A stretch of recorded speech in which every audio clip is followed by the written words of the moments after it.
4 ते 5 चमकुऱ्याचे पाने घेतले. कुणी याला आळूचे पानंसुद्धा म्हणते. जाडसर देठ आणि जाडसर शिरा काढून टाकायच्या. अशा पद्धतीने त्याचा रोल बनवायचा आणि एकदम बारीक हे चिरून घ्यायचं आहे. आता चिरल्यानंतर हे एका बाउलमध्ये टाकून घ्यायचं.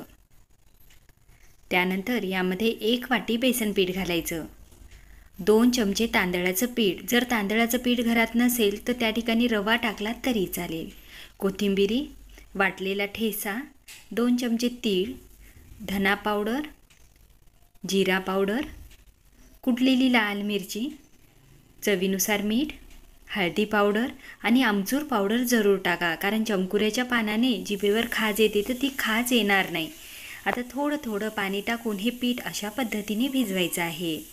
ताटाला तेल लावून घ्यायचं. त्यावर हे बॅटर टाकून चारी बाजूला पसरून घ्यायचं आहे. कढईतलं पाणी गरम झाल्यानंतर त्यामध्ये ही प्लेट ठेवून 5 मिनटं फुल गॅसवर वाफवून घ्यायचं आहे. 5 मिनटामध्ये तयारच होते. जर हाताला हलकंसं चिटकत असेल तर एखादा मिनटं अजून होऊ द्या आणि थंड झाल्यानंतर याच्या हव्या त्या आकाराने वड्याही कट करून घ्या.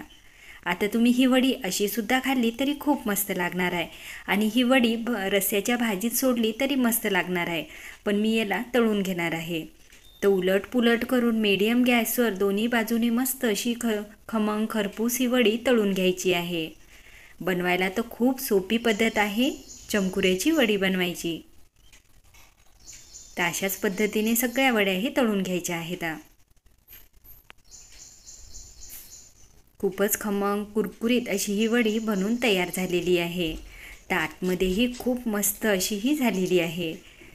तर ही बनवायची माझी पद्धत तुम्हाला कशी वाटली कमेंट्स करून जरूर सांगा आणि आवडली तरच लाईक, शेअर आणि सबस्क्राईब. धन्यवाद.